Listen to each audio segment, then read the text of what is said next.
सबसे बुरा है रोग कि क्या कहेंगे लोग। ये बाप बेटे की कहानी सुनिए। दो बाप बेटों के पास एक गधा था। पहली सिचुएशन उन्होंने बनाई कि बेटा को गधे पे बिठाया बाप ने, और बाप ने बोला जी मैं तो थोड़ा समर्थ हूं, चल लूंगा और बेटे को बिठा देता हूं, लंबा रास्ता है। तो रास्ते में लोग बोले कि देखो कितना नालायक बेटा है, खुद बैठा है और बाप जो कि उसका पूज्य है ना, उसने पैदा किया, यहां तक लाया, सब किया, देखो उसको पैदल चलवा रहा। फिर सिचुएशन चेंज की। ये सुनने के बाद उन्होंने कहा ऐसा करते हैं भाई, तू चल पैदल और मैं क्या करता हूं, अब गधे पे बैठ जाता हूं, सही है। आगे वाले गांव में फिर गया तो फिर वो बोले, उसने कहा देखो वो कितना महान नालायक बाप है, बेटे को पैदल चला रहा, बेचारे छोटे को छोटे छोटे पैर, नन्हा बच्चा है ना, अभी क्या है ना, इसकी मां नहीं होगी गारंटी से, नहीं तो साला मां होती तो ऐसा नहीं करता, ये इसको पीटता होगा, मारता होगा, फलाना करता होगा। तो फिर लोग चर्चाएं करने लगे। समझ आ रहा है? अब की बार सिचुएशन फिर चेंज। उन्होंने बोला अब की बार ऐसा करते हैं भाई, हम दोनों चलते हैं पैदल पैदल और गधे को अकेला चलाते हैं। अगले गांव में पहुंच गए, वो बोले देखो कितने बेवकूफ आदमी हैं, साला गधा साथ होते हुए उस पर बैठ नहीं रहे हैं, खुद ही पैदल पैदल जा रहे हैं। Third time situation change. समझ आ रहा है? अब दोनों ही बैठ गए। तो फिर चौथे गांव में बोला कि देखो कितने नालायक लोग हैं, एक नन्ही सी गधा जान है बेचारा, उस पे दोनों चढ़े बैठे हैं, मारोगे क्या गधे को? तो आदमी करे तो क्या करे, आप ये बताओ मेरे को, बोलो। एक सिचुएशन रह गई है जो पॉसिबल नहीं है कि दोनों लोग गधे को कंधे पे रख के चलें। सच बताओ, इस सिचुएशन में लोग कुछ बोलेंगे कि नहीं बोलेंगे? बोलो, क्या बोलेंगे?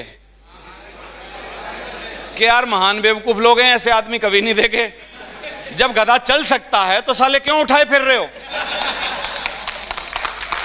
समझ आ रहा है? यानी अब इसके लिए एक अच्छी बात बताऊं, कुछ फर्क नहीं पड़ता कि बाहर वाले क्या कहते हैं, फर्क ये पड़ता है कि घर में अंदर रहने वाले आपके बारे में क्या कहते हैं। सही है? और शुरू में हो सकता है कि वो थोड़ा अलग कुछ कह रहे हो। 4 साल मेरे कहने से दम से लग जाओ, अगर उनके शब्द ना बदल जाएं तो मैं लिख के दे रहा हूं आपको, गारंटी है मेरी इस बात। अगर उनके शब्द ना बदल जाएं तो कितने लोग बाहर वालों के हिसाब से जीवन जी रहे हैं। क्या करना, बाहर वाले कब सही बोलते हैं यार। मैं तो किस लिए जिया पता है, किस लिए मैंने पूरी दम लगाई कि मेरी बीवी हमेशा ये बोलनी चाहिए कि भाई आदमी हो तो ऐसा, मां बोलनी चाहिए हो कि बेटा हो तो ऐसा, पिताजी बोलने चाहिए बेटा हो तो, भाई बोलना चाहिए भाई हो तो, भतीजे बोलने चाहिए चाचा हो तो, भांजे बोलने चाहिए मामा हो तो, बहन बोले भाई हो तो ऐसा, पड़ोसी बोले पड़ोसी हो तो, चौकीदार बोले कॉलोनी का मालिक हो तो ऐसा, भिखारी बोले रोडों पे, अगर कोई कार लाए तो यार इसकी तरह लाए, नहीं तो साले ले लेके घूमते ही 1 रुपया नहीं देते। समझ आ रहा है कि नहीं? सब सही बोलने चाहिए। तो अभी आप बताओ क्या करना चाहिए। सिचुएशन दोनों आपके सामने है। तो इसलिए एक अच्छे आदमी ने बोला है कि जिंदगी में आप जो करना चाहते हैं वो जरूर कीजिए। ये मत सोचिए कि लोग क्या कहेंगे, क्योंकि लोग तब भी कुछ कहते हैं जब आप कुछ नहीं करते। तब भी लोग कुछ कहते हैं जब आप कुछ नहीं करते हैं। लोगों का तो काम ही है कहना, करोगे तो भी कहेंगे, नहीं करोगे तो भी कहेंगे। तो फिर क्या करना चाहिए? करो, चिंता मत करो। समझ आ रहा है? कितने लोग करेंगे? तो ये जो जिंदगी का सफर है ना हमारी का, सबकी जिंदगी का सफर जो है वो पता नहीं कितने दिन और चलने वाला है। जिंदगी का सफर, एक गाना है जिंदगी का सफर है, बहुत सारे हैं जिंदगी के सफर पर। तो जिंदगी के सफर की कुछ पता नहीं है कि कब तक चलने वाला है, कब खत्म होने वाला है। किसी को पता है क्या? नहीं। लेकिन जिंदगी का सफर जो है, अगर मैं आपको बताऊं कि आप जा रहे हो मान लो कन्याकुमारी, तो कन्याकुमारी अगर जा रहे हो तो आपको भरोसा होगा तभी आप कन्याकुमारी पहुंच पाओगे, नहीं तो बिना भरोसे के कन्याकुमारी जाना पॉसिबल नहीं है। समझ आ रहा है? तो भरोसा करो अपने सफर के ऊपर। जिंदगी में एक बात तो तय है कि जिंदगी में एक बात तो तय है कि कुछ तय नहीं है। तय है कि तय भी कुछ नहीं है। कुछ तय है क्या बताओ? कितनों का तय है कि 100 साल जिएंगे? कुछ तय नहीं है। तो काम करो, ये बिजनेस ना पार्ट टाइम है ना फुल टाइम है, क्या है? ओवर टाइम है। ये बात जानते हो? तो इसलिए ओवर टाइम में ध्यान दो, ओवर टाइम में फोकस करो, ध्यान दो। नीचे एक बहुत अच्छी बात लिखी है कि जैसे मकान रहने के लिए बनाना पड़ता है, वैसे ही जिंदगी शान से जीने के लिए क्या करनी पड़ती है?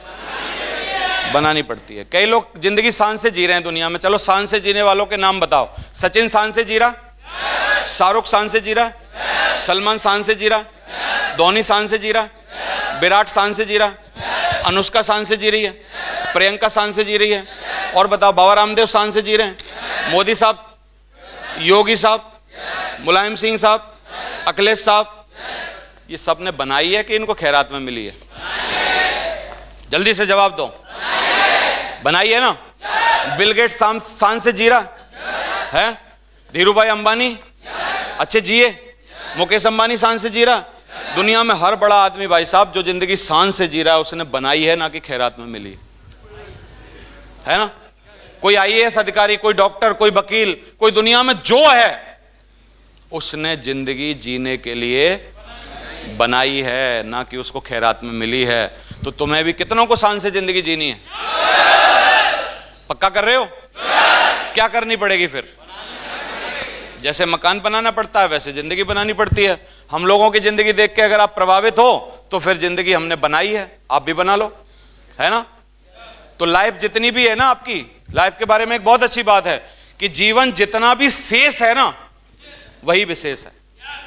क्योंकि जो शेष है उसी में तो अच्छा हो सकता है यार। अभी तक जो बीत गया उसमें क्या अच्छा होगा, है कि नहीं? जीवन जो अभी तक बचा है, जितना भी शेष है, वही क्या है? विशेष है। चाहे वो 6 साल हो, 2 साल हो, 5 साल हो, 10 साल हो, 20 साल हो, 50 साल हो, क्योंकि जो बीत गया वो खत्म हो गया। अभी कितना बचा है? आप में से जितने लोगों का जीवन बचा है वो विशेष बन सकता है। बस आपको क्या करना है? उसको फोकस करना है, क्योंकि जो शेष है वही अभी क्या है? विशेष है।